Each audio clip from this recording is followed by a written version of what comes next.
छूटे कभी ना वो आदत बना लूं, हाँ शिद्दत बना लूं तुझे।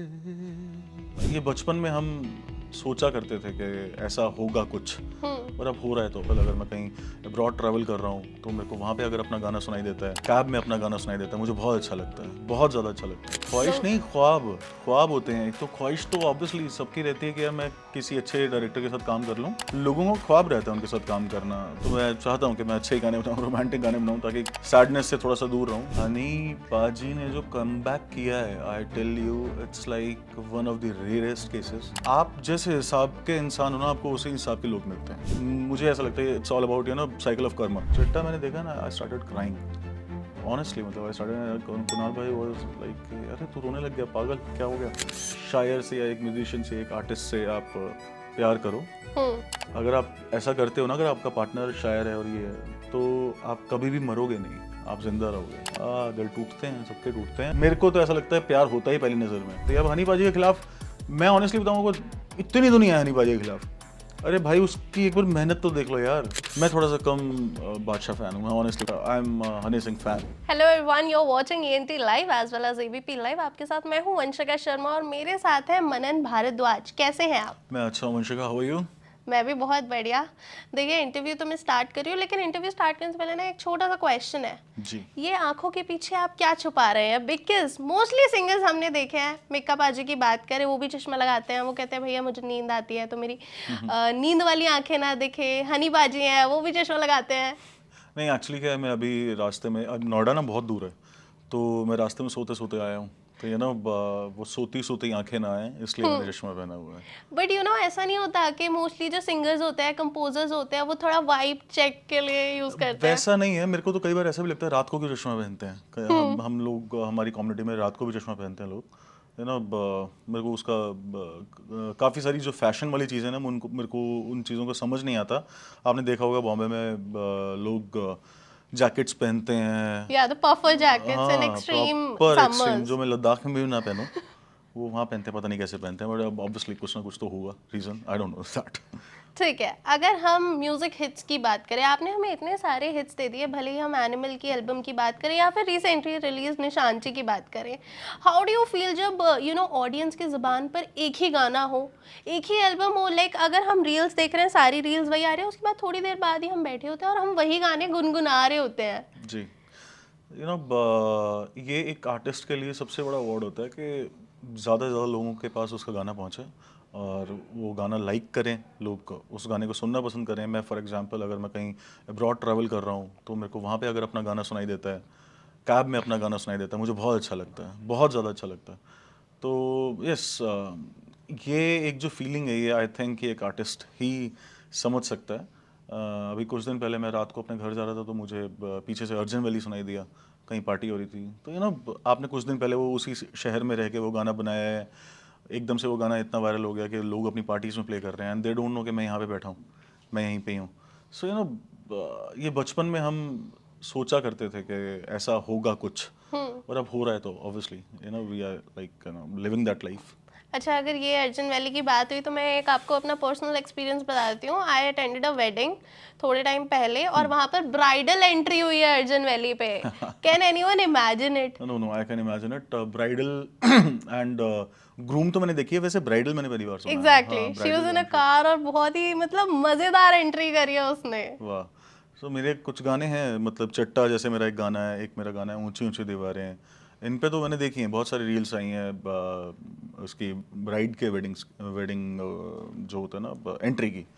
But Arjun Vailly is like shocking for me कि लड़की कैसी लग रही होगी उसमें। Definitely she was looking very dope, just like you right now. अभी थैंक यू। थकान दिख नहीं रही है। आई वाह, no you must have had a very hectic schedule after the Nishanchi. हाँ जी। सो कैसा एक्सपीरियंस रहा with Anurag Kashyap? You know some of the rare directors and actors, उन्होंने एक्टिंग में भी हम सबको चौंकाया है। बिल्कुल। वो ऐसे डायरेक्टर हैं जिनके साथ काम करना बहुत लोगों की ख्वाहिश होती है। ख्वाहिश लोग नहीं, ख्वाब ख्वाब होते हैं। एक तो ख्वाहिश तो ऑब्वियसली सबकी रहती है कि यार मैं किसी अच्छे डायरेक्टर के साथ काम कर लूँ। लोगों को ख्वाब रहता है उनके साथ काम करना। बचपन से उनकी फिल्म्स देख देख के हम लोग बड़े हुए हैं, बहुत कुछ सीखा है सिनेमा के बारे में उनसे। वर्चुअली सीखा है। अब जब उनसे मैं पर्सनली मिलता हूँ और पर्सनली इतनी सारी बातें होती हैं, तो कितना कुछ सीखने को मिलता है ना। आपको लगता है कि आपको बहुत सारी चीज़ें आती हैं, बट सडनली आप एक ऐसे इंसान से मिलते हो जो आपकी आंखें खोल देते हैं कि ये ऐसे हुआ था, वो वैसे हुआ था। एंड मुझे अनुराग सर की फिल्म्स का ना शॉट बाय शॉट याद हैं, कई फिल्म्स डायलॉग्स बाय डायलॉग्स याद हैं। तो पता करना या पता चलना कि ये डायलॉग इसलिए बोला गया था या ऐसे लिखा गया था ये सीन, तो बहुत ही इंटरेस्टिंग रहता है ना। अनुराग सर के साथ काम करना मतलब इट्स लाइक मतलब ड्रीम कम ट्रू। ठीक है। जब भी हम म्यूजिक कंपोजर से बात करते हैं तो एक क्वेश्चन जरूर दिमाग में आता है, अपने आप को ना किसी और के लेंसेज से देखना is very important whenever you are composing from अपने दिल जान तो आप लगाते हैं, साथ में अपना विजन थोड़ा सा ना चेंज करना पड़ता है I guess. So how do you manage it? बहुत ज़्यादा चेंज करना पड़ता है। In fact if you ask some good composers, I don't know कई लोग क्या करते हैं क्या नहीं करते, बट अच्छे जो कंपोजर्स हैं, for example if I am making a sad song, तो कहीं ना कहीं रंग मेरे ऊपर भी आएगा उसका। तो मैं हो सकता है थोड़ा सा सैड फील करूं, और रोमांटिक सॉन्ग बना रहा हूँ तो ऑब्वियसली वो आएगा। फॉर एग्जांपल आप अर्जुन वेली अगर कोई बैठ के बना रहा है स्टूडियो के अंदर, तो वो उसके अंदर वो एक जोश तो आएगा ही आएगा। वो पॉसिबल नहीं है कि वैसा जैसा आप काम कर रहे हो वैसी चीज़ ना आए, है ना। तो या तो मैं चाहता हूँ कि मैं अच्छे गाने बनाऊँ, रोमांटिक गाने बनाऊँ, ताकि सैडनेस से थोड़ा सा दूर रहूँ। बाकी या सैड सॉन्ग्स भी मैंने बहुत ही बनाए हैं। अच्छा, अनुराग कश्यप का जिक्र हुआ, वो एक ऐसे डायरेक्टर है जिन्होंने बहुत सारे बॉलीवुड की डार्क रियलिटीज को टच किया, और वो आज भी ऐसी ऐसी कुछ बातें बोल जाते हैं ना जो हमारे दिल में छाप छोड़ जाती हैं, Yes. बॉलीवुड इंडस्ट्री के dark secrets and all. And I know that you are also a very bold person. तो एक चीज़ मुझे बताइए, कभी कभी ऐसा होता है हम लोग यूजुअली सोचते हैं यार सिंगर्स की, म्यूजिक कंपोजर्स की ना एक एरा होती है, जैसे हनी पाजी, ही हैड अ एरा। अभी भले ही कितना भी हम बोल लें, लेकिन हमें वो वाली वाइब ना आ नहीं पा रही है आफ्टर द 51 रिलीजेस। अभी लग रहा है कि हनी पाजी इज बैक। हनी पाजी ने जो कमबैक किया है, I tell you it's like one of the rarest cases. ऐसा कमबैक मुझे नहीं लगता किसी का हुआ होगा कभी। वो बहुत ही ज़्यादा टैलेंटेड हैं, वो बहुत कुछ लेके आए हैं इंडिया में, इंडिया म्यूज़िक सीन के अंदर बहुत लेके आए हैं। इनफैक्ट पंजाबी म्यूज़िक इंडस्ट्री को ऊपर लाने वाले हनी पाजी में से उनका बहुत बड़ा हाथ रहा है। And I admire him and his music a lot. He is just एक विजनरी होता है कि यहाँ पहुँचना है, ये साउंड लेके आनी है। वो बहुत अच्छा है उनका। एंड मतलब आपको बुराई करने वाले बहुत मिल जाते हैं, कि ऐसे आ गया वैसे हो गया, हनी सिंह का तो टाइम चला गया। ऐसा कुछ नहीं है। जब एक आर्टिस्ट आएगा तो वो धमाके के साथ आएगा, और वो कैसे आएगा वो हनी सिंह पाजी ने बता दिया है। ठीक है, अभी तो हम ये कहेंगे कि आपका एरा चल रहा है, लेकिन कभी कभी ऐसा हुआ है कि आपको ये चीज़ फील हुई हो कि यार बॉलीवुड में हूँ मैं, डार्क है ये जगह, लेकिन कभी ऐसा होता है कि अपने क्रेडिट्स के लिए लड़ाई करनी पड़ती हो, क्रेडिट चोरी जैसा कुछ है इंडस्ट्री में? यार पता नहीं, मुझे ऐसा लगता है कि आप जैसे हिसाब के इंसान हो ना, आपको उसी हिसाब के लोग मिलते हैं। आप ना पूरे दिन क्रेव कर वो शिकायत करते रहो, बॉलीवुड तो ऐसा है, ये तो वैसा है। बहुत आर्टिस्ट ऐसे हैं कि वो करते रहते हैं कि यहाँ क्रेडिट नहीं आया, इधर पेमेंट नहीं मिली, इधर ये नहीं हुआ, उधर वो नहीं हुआ। उनके साथ शायद होता होगा, मेरे साथ ऐसा कुछ नहीं हुआ। मैं कभी क्रेडिट्स के लिए लड़ाई नहीं करी, मेरे को क्रेडिट्स मिले हैं। और क्यों मिले हैं? क्योंकि मैंने क्रेडिट्स दिए भी हैं। मेरे गाने में अगर कोई इंसान सीटी भी बजा रहा है और वो उसने 5 साल पहले सीटी बजाई थी, अब गाना रिलीज हो रहा है, मैं क्रेडिट देता हूँ। जी। तो जब आप क्रेडिट देंगे तो आपको क्रेडिट मिलेगा भी। मुझे ऐसा लगता है it's all about cycle of Karma. तो शिकायत नहीं करनी चाहिए। और डार्क बोलते हैं ना, जैसे इसको बॉलीवुड को बहुत डार्क बोला जाता है। मैं आपको एक ऑनेस्ट एक चीज़ बताता हूँ, कोई इंडस्ट्री ऐसी नहीं है जहाँ ये डार्क वो ना हो, dark part of the industry ना हो। कोई भी इंडस्ट्री। सबसे ज़्यादा डार्क तो मुझे लगता है फिर ये अपना प्रोफेशन ऑफ डॉक्टर्स है, या फिर मेडिसिन है।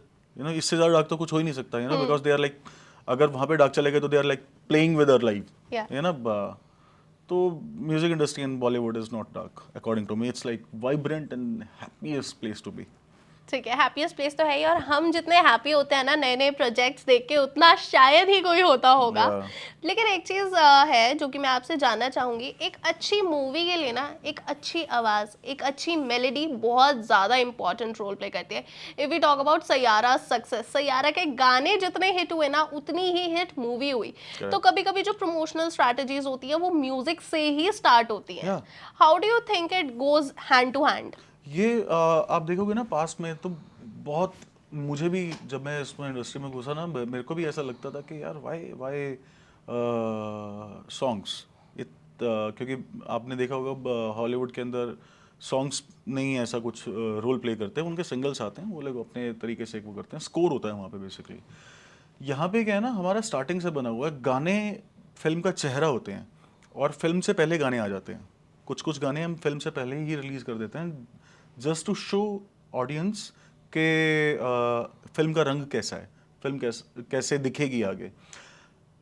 स्पेशली म्यूज़िक जो आप बात करें, हमारा देश ना बहुत ज़्यादा, हमारे देश के जो लोग हैं उनके कान ना बड़े ज़्यादा संगीतमयी कान है। जी। तो फिल्म शायद याद रखे ना रखें, बट लग जा गले अगर मैं आपसे आज पूछूंगा आपको लग जा गले गाना याद होगा, आपको ये याद नहीं होगा किस फिल्म का है वो। जी। You know, so music plays a important role in specially in our country. यहाँ पे लोग बहुत ज़्यादा शायरी सुनने वाले, बहुत ज़्यादा संगीत को समझने वाले लोग हैं। तो ये तो चलता रहेगा। ये तो है, मेलोडी ज़रूर छाप छोड़ जाती है, बिकॉज जैसे आपने लग जा गले का जिक्र किया, ऐसे बहुत सारे गाने हैं जो कि हम आए दिन गुनगुनाते हैं, बट अगर हम पूछेंगे ना कि यार इसका एक्टर कौन था या फिर ये कौन सी मूवी का था, एग्जैक्टली, हम नहीं याद कर पाएंगे एट करेक्ट टाइम्स। करेक्ट। अच्छा, एक चीज़ मुझे बताइए, आपने काम किया है बॉलीवुड में भी काम किया है, आपने हरियाणवी सॉन्ग्स भी बनाए हैं, आपने पंजाबी इंडस्ट्री में भी काम किया है, which one do you like the most? I like doing work honestly. मतलब हरियाणा का मैं हूँ तो बहुत ही ज़्यादा मोहब्बत है हरियाणवी लैंग्वेज से एंड हरियाणवी लोगों से। बाकी बॉलीवुड मेरी कर्म भूमि है। बॉलीवुड एक ऐसी जगह है जिसका मुझे नहीं पता अब जेनजीज का क्या चलता होगा, बट हमारे टाइम में जब हम लोग सीख रहे थे, स्ट्रगल कर रहे थे या फिर मेहनत कर रहे थे, उस टाइम पे हमारा सपना होता था बॉलीवुड का। अब वहाँ पे जितना फ्लैशी बचपन में दिखाया गया या हमारे गुरुजनों ने हमें समझाया, अरे ये तो बहुत स्ट्रगल है, ये तो बहुत ऐसी चीज़ें हैं, वैसी चीज़ें कम मिली मेरे को। एंड शायद मैं लकी हूँ, नसीब अच्छा है, but Bollywood is something different, मज़ा आता है। ठीक है, बाकी जो दो लैंग्वेजेस की मैंने बात करी, हरियाणवी एंड पंजाबी, पंजाबी इंडस्ट्री एक टाइम पर सिर्फ इसीलिए जानी जाती थी कि यार इसमें ना वेपन्स को और थोड़े से अश्लील वर्ड्स को लेकर जानी जाती बहुत है। होता है ये सब तो। So do you really feel कि सिर्फ उसी इंडस्ट्री में है या फिर ऑडियंस की डिमांड है? एक्चुअली पता है क्या है, उस इंडस्ट्री के पंजाबी गानों के अंदर ना आप 80 to 90% सॉन्ग्स है ना वो नाचने गाने वाले होते हैं। तो अब वो जो नाच आप बहुत सारे लोग यहाँ पे दिल्ली में भी होंगे ऐसे, बहुत सारे लोग बॉम्बे में भी ऐसे हैं जिनको पंजाबी का पी भी नहीं पता, बट वो उसके अंदर पिंड आ गया, गैंगलैंड आ गया, गैंग वॉर आ गई, मैं बंदूक चला दूंगा, ये सब वर्ड्स आ गए, वो उन वर्ड्स को एंजॉय करते हैं। आई डोंट व्हाई, क्यों एंजॉय करते हैं मुझे नहीं मालूम, बट यार एंजॉय करते हैं, उनको मज़ा आ रहा है सुनने में। तो बस जैसे अर्जुन वैली है, आपने देखा होगा, एक this was the only song of animal जो सारी लैंग्वेजेस में सेम था। अब उनको क्या पता अर्जुन वैली क्या है क्या नहीं है, but they are like vibing on it, no? So it's more और less like about the music and some particular words जो उनको क्लिक कर जाते हैं। तो या पंजाबी के अंदर आप सैड सॉन्ग अगर आप लेके जाएंगे तो आपको बहुत ही कम दिखते हैं, बहुत कम सुनने को मिलते हैं पंजाबी में। और अगर कोई जैसे फॉर एग्जांपल मैं तेनू समझावा कि was the last super hit song of Punjabi sad, अगर आप जॉनर करें तो या अपना डांसी नंबर के अंदर तो आपको अगर नाचना है तो पंजाबी लगाना ही पड़ेगा। अर्जुन वैली की इतनी बात हो गई है तो मेरे से अब रहा नहीं जा रहा है, एक दो लाइंस आपकी। अर्जुन वैली की लाइन ना मैं ऑनेस्टली बताऊं, बब्बल पाजी से अच्छा कोई नहीं गा सकता। Arjan Vailly is as a singer is not my song. Arjan Vailly मैं परफॉर्म करने का कभी सोच भी नहीं सकता, क्योंकि उनकी आवाज़ में ना एक दम है जी। तो जो दम पंजाबी सिंगर्स की आवाज़ में भी बहुत कम लोगों की आवाज़ में है, वो बब्बल पाजी जब आएंगे आपके पास तो आप उनसे गवाइएगा। वो गाना बहुत अच्छा है, वो गाना ना अधूरा है चक्कोए के बिना, तो वो चक्कोए वो अच्छे तरीके से बोलते हैं। वो तो हम लोग डीजे वाले जो भैया है ना वो म्यूट कर देते हैं उस टाइम पे कि पब्लिक गाए ये वाली लाइन। तो वो थोड़ा सा ना दैट इज लाइक पेटेंट है उनका वो। ठीक है, कोई एक ऐसा गाना जो कि आपको बहुत अच्छे से डिस्क्राइब करता हो? शिद्दत शिद्दत। शिद्दत song is all about me. It's obviously my first film and very very special to me and will be. वो मेरे साथ पूरी ज़िंदगी पूरी उम्र तक मेरे डेथ बेड तक रहेगी वो फिल्म, उसे गाने। एंड शिद्दत गाने के अंदर जो लिरिक्स है ना, वैसे तो बहुत सारे गानों के अपने आप से रिलेट करता है इंसान, बट जो शिद्दत के लिरिक्स हैं दैट इज़ ऑल मनन भारद्वाज। ठीक है, एक आध लाइन उसकी, हाँ इफ मैं दैट उसकी इज योर लाइन टाइप। नहीं, मैं नहीं गाया वो गाना, तो मैं गा सकता हूँ ऑब्वियसली। तुझको बना दूँ मैं अपना खुदावर, सजदे तेरे कर सकूं, धागा एक बांधूं तुझको मन्नत बना लूं, कागज पे दिल के तेरी सूरत बना लूं, छूटे कभी ना वो आदत बना लूं, हाँ शिद्दत बना लूं तुझे, ये खारा समंदर मेरा गवाह है, इश्क है ये मेरा या मेरा गुनाह है, तुझको सजा और अदालत बना लूं, हाँ शिद्दत बना लूं तुझे। आपकी आवाज भी बहुत प्यारी है, साथ ही प्यारी बहुत ये मूवी है। Yeah. लेकिन एक चीज है जो मैं एज अ शिद्दत फैन आपसे पूछना चाहूंगी, क्या आपका दिल नहीं टूटा एंडिंग देख के? मेरा तो बहुत ज्यादा मैं दिल रोया टूटा था। उस टाइम कोविड चल रहा था जब ये फिल्म सारा कुछ प्रोसेस में थी। एंड लास्ट सॉन्ग चिट्टा है, चिट्टा के बाद सनी के मरने के बाद या शिद्दत दोबारा आता रिपीट होता है। तो जब चिट्टा सॉन्ग मेरे को कुणाल भाई ने ना जूम कॉल पे दिखाया कि मनन देखना, हम एक वो करते हैं ना, ब्रेनस्टॉर्मिंग करते हैं कि कैसा लग रहा है, क्या हो रहा है। तो चिट्टा मैंने देखा ना, आई स्टार्टेड क्राइंग ऑनेस्टली, मतलब आई स्टार्टेड, कुणाल भाई वाज लाइक अरे तू रोने लग गया पागल, क्या हो गया। सो मैं इतना इमोशनल हो गया था उसको देख के। या बट सनी ने बहुत अच्छी एक्टिंग करी है उसमें, राधिका ने बहुत अच्छी एक्टिंग करी, कुणाल भाई की डायरेक्शन का ऑब्वियसली जवाब ही नहीं है। तो या it will be special film. मैं आज भी देखता हूँ तो थोड़ा सा मुझे लगता है अगर एंडिंग और थोड़ी अलग होती, लव स्टोरी कंप्लीट हो जाती, अधूरी कहानी नहीं रहती, तो और मजे आ जाते। ये ना बहुत ज़्यादा रियल इंसिडेंट्स को कलेक्ट करके फिल्म बनाई गई थी। तो जब कहानियाँ अधूरी रह जाती है ना, तो कुछ कहानियाँ अधूरी रहेंगी तभी पूरी होती हैं वो, है ना। तो जैसे उसमें शिद्दत के उसमें लास्ट में डायलॉग है कि हम ऐसे नहीं जी सकते, सनी होता, जो उसका कैरेक्टर का नाम है बोल के भूल गया हूँ सनी भाई का नाम याद है। तो सनी अगर होता तो वो हमें ऐसे देख के खुश नहीं होता, या तो उसकी याद में चीयर्स करते हैं, you know, that is the scene. कई कहानियाँ अधूरी अच्छी होती हैं। ठीक है, रोमांटिक गाने जब आप बनाते हो तो दिमाग में क्या चलता है? Very strange.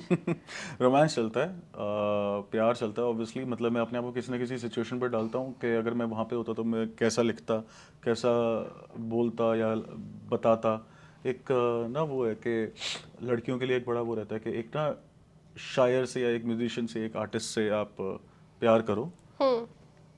अगर आप ऐसा करते हो ना, अगर आपका पार्टनर शायर है और ये है, तो आप कभी भी मरोगे नहीं, आप जिंदा रहोगे, यू नो।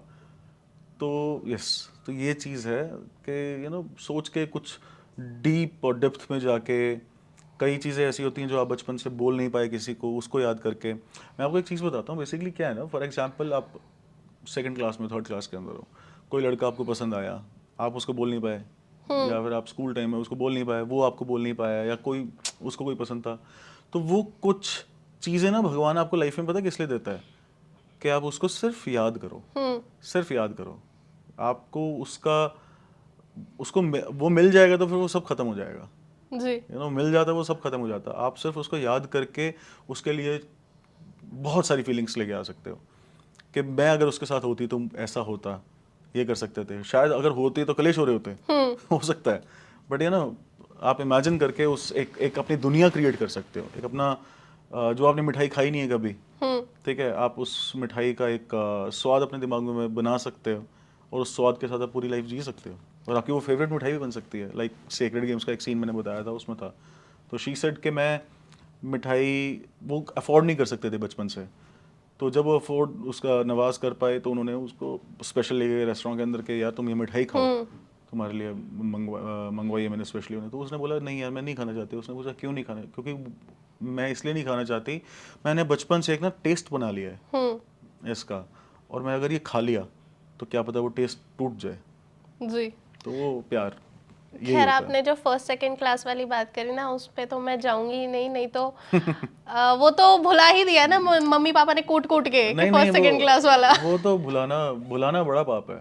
इश्क आपको जितनी बार भी हुआ है, जिससे भी हुआ है, और जब जब भी हुआ है, जिस चीज़ से भी हुआ है। फॉर एग्जांपल मुझे अपनी घड़ी से बहुत प्यार हो जाता, मेरे को अपने परफ्यूम से बहुत प्यार है। तो वो आपको साथ लेके चलना चाहिए। आपको चाहे वो आपको दोस्तों से प्यार है अपने, वो साथ लेके चलना चाहिए उस इश्क को। अगर वो नहीं भी हैं, फॉर एग्जांपल मेरे कुछ फ्रेंड्स हैं जो कुछ मेरे छोटे थे, कुछ जो आज ज़िंदगी में लाइफ में मेरे साथ नहीं हैं, 10-10 साल हो गए हैं, बट जो उनकी मेमोरीज हैं वो मेरे साथ हैं, आई लिव देम। हमारा रोल ख़त्म हो गया एक दूसरे की लाइफ से, बट मैं उनकी चीज़ों को याद करके भी कई बार गाने बनाता हूँ। सो वो आपका एक्सपीरियंस है, how can you forget that. कभी आपका दिल टूटा है? दिल टूटते हैं, सबके टूटते हैं। फिर जुड़ जाते हैं। हाँ, फिर जुड़ जाते हैं। दिल टूटना ज़रूरी भी है। मेरा ऐसा कुछ आशिकी वगैरह में दिल नहीं टूटा, मेरे वैसे बड़े दिल टूटे हैं। ठीक है। अच्छा एक चीज बताइए, मैं पर्सनली ये जानना चाहती हूँ, पहली नजर का प्यार होता है या सिर्फ धोखा होता है? एक तो मुझे तो कभी नहीं हुआ। ये देखो, ये पर्सनली तो नहीं है, तो न्यूज़ चैनल के ऊपर बात हो रही है, तो पर्सनली तो रही नहीं है, बट स्टिल पहली नज़र का प्यार होता है, बिल्कुल होता है। मेरे को तो ऐसा लगता है प्यार होता ही पहली नज़र में। बाकी तो सब एक चीज़ बताता हूँ आपके माध्यम से लोगों को। प्यार आपने किसी को देखा, आपको हो जाएगा, खत्म बात, उसके आगे एंड ऑफ द स्टोरी है। उसके बाद अब पता है क्या होता है, आजकल क्या होता है, कोई लड़की के पास कोई बंदा गया, वो उसको अप्रोच कर रहा है, लड़की को अच्छा लग रहा है कि यार हाँ कोई मुझे अप्रोच कर रहा है, इंपॉर्टेंस मिल रही है, वो उसके लिए लेटर्स लिख रहा है, उसके लिए कुछ मतलब मैसेजेस भेज रहा है, पार्टी अरेंज कर रहा है, ये वो इंपॉर्टेंस इतनी ज़्यादा मिले जा रही है ना उसको लगता है कि प्यार हो गया मेरे को, वो दोनों साथ में रिलेशनशिप में आ गए। That is not love. Yeah so that is not love. आपको प्यार तो मेरे हिसाब से आपको फर्स्ट साइट में ही होना चाहिए। ठीक है, प्यार से थोड़ा सा बाहर निकलते हैं and winding up this interview, एक लास्ट क्वेश्चन है और हो सकता है थोड़ा सा धक्का वाला हो। हाँ बोलो। बॉलीवुड इज, जैसा हमने डिस्कस किया, थोड़ी सी डार्क साइड्स होती है एंड लिटरली बहुत से लोगों के लिए बहुत अच्छा रहता है सारी चीज़ें। हमें तो बहुत मज़े आते हैं बॉलीवुड को देखने में, बॉलीवुड के बारे में चीज़ें जानने में, बट यू नो कभी कभी ऐसा होता है सिंगर्स रिप्लेस हो जाते हैं, एक्टर्स रिप्लेस हो जाते हैं। क्या आपके साथ कभी हुआ है? यस ऑफ कोर्स हुआ है, बहुत मेजर स्केल पे हुआ है। मैं एक बहुत बड़ी फिल्म कर रहा था, मैं वो फिल्म कंप्लीट कर चुका था, मैंने उसका पूरा म्यूज़िक दे दिया था, एंड गाने लिख दिए थे, बना दिए थे, प्रॉपर एंड पे था सब कुछ, बट उसके बाद मैं रिप्लेस हो गया। स्टार्टिंग टाइम था मेरा, एंड रिप्लेस भी अपने जो मेरे आइडल हैं उनसे रिप्लेस हुआ मैं, रहमान साहब। उसके बाद उनका म्यूज़िक आ गया उसमें, एंड सबसे पहली खुशी तो मुझे ये हुई कि चलो यार रिप्लेस हुआ तो रहमान साहब से ही हुआ हूँ, फर्स्ट थिंग। सेकेंड थिंग, मुझे कहीं से पता लगा कि रहमान साहब ने बोला कि नहीं यार ये वाला जो गाना मनन ने बनाया था वो तो बहुत अच्छा है, और ये मुझे पता लगा तो मैं और ज़्यादा खुश हुआ। ये सब चीज़, और वो गाने जो रिजेक्ट हुए थे, मतलब वो रिप्लेस हो गए थे जो, वो कहीं और लग गए गाने, ओके सो वो किसी और फिल्म्स में लग गए। तो रोना धोना नहीं होता इन चीज़ों के लिए, बहुत सारे रिप्लेस होते हैं। बहुत सारे गाने आप मेरे सुनोगे, मेरे गाने ऐसे भी हैं जो रिलीज से एक दिन पहले सिंगर चेंज हुआ है, बट जो रोया है ना इन चीज़ों के लिए, यार बहुत सारी चीज़ें होती हैं। प्रोड्यूसर इतना पैसा लगा रहा है उसके ऊपर, प्रोड्यूसर तो चाहेगा ही ना यार वो गाना हिट जाए। मैं चाहूँगा कि यार वो मेरा गाना अच्छा सुनाई दे और गाना थोड़ा चले, मैं ये चाहूँगा, मैं being a music director. Producer तो ये चाहेगा ना यार कि गाना भैया चले, पैसा आए, ताकि और आगे पैसे लगा पाएँ। तो इसमें बुरा मानने वाली क्या बात है? लोग बोलते हैं यार हम पता नहीं इतना वो कर रहे हैं, हमसे खराब सिंगर्स आगे पहुंच जाते हैं। बिल्कुल आप सही कह रहे हो, आप बिल्कुल करेक्ट कह रहे हो, बट आप शिकायत वाले जोन से बाहर तो निकलो यार, कुछ काम तो करो। आप इतना म्यूजिक सीखा है आपने, आप कुछ काम नहीं करोगे, आप आगे बढ़ोगे नहीं, अपने लिए कुछ डालोगे नहीं, आप इंटरनेट पे उठा के सिर्फ लोगों की बुराई करते रहोगे, तो उससे आप स्टार थोड़ी बन जाओगे। वो मेहनत करनी पड़ती है। अब हनी पाजी के खिलाफ मैं ऑनेस्टली बताऊँ, इतनी दुनिया है हनी पाजी के खिलाफ, अरे भाई उसकी एक बार मेहनत तो देख लो यार, वो कितनी मेहनत करी है उस इंसान ने, कितनी मेहनत करी है। लोग बोलते हैं टी सीरीज के बारे में, कभी अभी कुछ बात हो गई थी, अरे यार आपको इनसाइड स्टोरी पता ही नहीं है, मतलब मेरे लिए पता नहीं कितनी बारी गलत कमेंट्स आते हैं, आपको क्या पता। मतलब लोग बोलते हैं कि यार आपको रातों रात सक्सेस मिल गई, मतलब किसी को क्या पता कि मैं अब गाने लग जाऊं क्या, मैंने ये किया था, मैंने ये स्ट्रगल किया, मैंने ये पापड़ बेले, वो सब नहीं होता। अच्छा, you just need to do your work. सब अच्छा है, बॉलीवुड सबसे अच्छी इंडस्ट्री है, जी। जो शिकायत करता है वो खराब है, मुझे ऐसा लगता है। बहुत लोग कहते हैं भाई ये क्रेडिट नहीं मिला, पैसे नहीं मिले, क्रेडिट नहीं मिला, पैसे नहीं मिले। मैं मुंबई में ना इसलिए कम रहता हूँ, मैं अपने गुड़गांव से ही काम करता हूँ, क्योंकि वहाँ पे रहूंगा ना मैं करप्ट हो जाऊंगा, जी। मुझे ऐसा लगता है। वहाँ पे यही, अच्छा तूने कितने पैसे लिए थे भाई, तूने कितने पैसे लिए, तेरा गाना कब आया, अरे इतने गाने क्यों नहीं आ रहे। Competition and jealousy. Jealousy, competition तो कोई बात नहीं, कंपटीशन तो आपका कल वाले आपसे होना चाहिए कि कल मनन भारद्वाज क्या था, आज वाला मनन भारद्वाज उससे बेटर है कि नहीं है, वो कंपटीशन होनी चाहिए। बाकी तो किसी से कोई कंपटीशन करके कोई फायदा नहीं है, अपना काम करो यार, मेरा ये मानना है। अच्छा ठीक है, ये इंटरव्यू मेरा बिल्कुल भी खत्म करने का मन नहीं कर रहा। टेकिंग हम लास्ट 2 क्वेश्चंस, क्योंकि हनी सिंह का दोबारा से जिक्र हुआ है। बहुत सारे सिंगर्स से मेरी बात हुई, मैंने उनसे एक ही क्वेश्चन पूछा, क्या आपको लगता है कि हनी सिंह और बादशाह अगर रियूनाइट हो जाएंगे तो एक बहुत ही बढ़िया सा ब्लॉकबस्टर आएगा? आपको पता नहीं किसी ने क्या जवाब दिया, बट मैं तो नहीं चाहता कि वो रियूनाइट हो। ठीक है। ऑनेस्टली मैं नहीं चाहता। हनी पाजी बहुत अच्छा काम कर रहे हैं, उनको वैसे ही काम करते रहना चाहिए। एंड बादशाह पाजी अपना कर रहे हैं, जैसा भी कर रहे हैं। मैं थोड़ा सा कम बादशाह फैन हूँ, मैं ऑनेस्टली बता रहा हूँ। I am not a hater, but I am Honey Singh fan.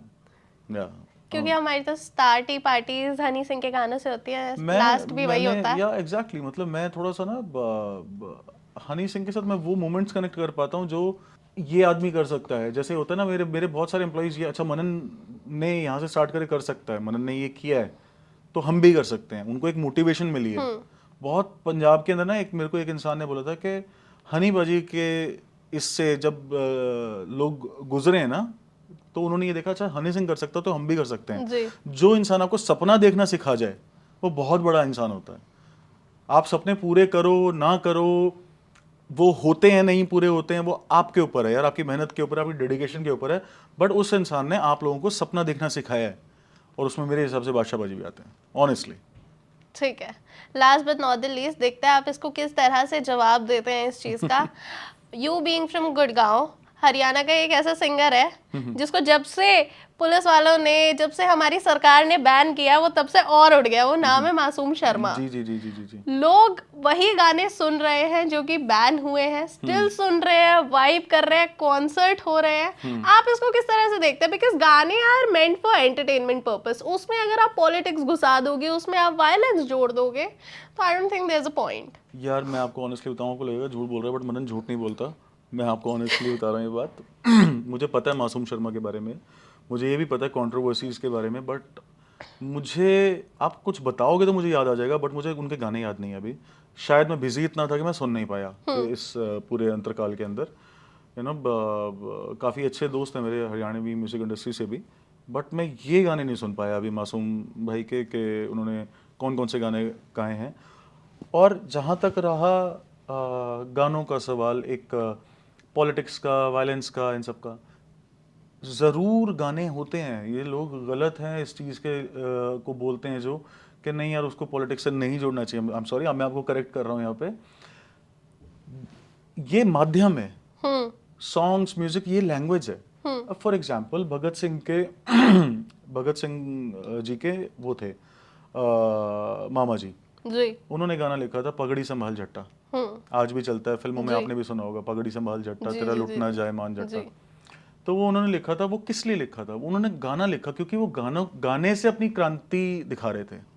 वो उन्होंने ब्रिटिश सरकार के लिए गाना लिखा था, यू नो। तो गाने के अंदर तो वो चीज़ हमेशा से थी, आएगी। अर्जुन वैली किस लिए? अर्जुन वैली उन सबको एक वॉरियर सॉन्ग या है ना। तो होता है, आप फॉर एग्जाम्पल हालेलुया एक गाना है, वो उनका प्रेयर। हमारी बहुत सारे भजन है, हनुमान चालीसा है, तो हम प्रकट करते हैं अपने विचार, अपने भाव हम प्रकट करते हैं म्यूजिक से। बहुत सारा म्यूजिक ऐसा भी है जो सिर्फ बनने के लिए बन जाता है, बहुत जी। ऐसा भी है, या फिर स्क्रिप्ट मिली, कहानी मिली, हमने कहानी के हिसाब से म्यूजिक बना दिया। बट यस, एक माध्यम, एक मीडियम है म्यूजिक। हम बना सकते हैं ऐसे गाने जिसमें पॉलिटिकल चीज़ें भी होंगी, जिसमें खून खराबे भी होगा, जिसमें अपनी, फॉर एग्जांपल मैं रिक्वेस्ट नहीं कर सकता, मेरे को स्टेटस डालना अच्छा नहीं लगता कि मेरे साथ ऐसा हो गया, आज सड़कें टूटी हुई थी, आज ये था वो था, मेरे को स्टेटस, मैं हो सकता गाना बना दूं, जी। You know. So it's like, you know, we are blessed. हम म्यूजिक वाली लैंग्वेज से ब्लेस्ड हैं। ठीक है, थैंक यू सो मच मानन, बहुत you अच्छा so लगा much, आपसे Vanshika. बात करके। काफ़ी चीज़ों के बारे में हमने बात करी, बॉलीवुड के बारे में, सिंगिंग के बारे में, and one of the massive hits, अभी निशांची को बहुत ज़्यादा प्यार मिल रहा है, एल्बम को बहुत ज़्यादा प्यार मिल रहा है, शिद्दत से आपने स्टार्ट किया था एंड अभी getting huge amount of love. It feel so good to be sitting over here with you, having a chit chat. Thank you so much. Thank you so much, Vanshika.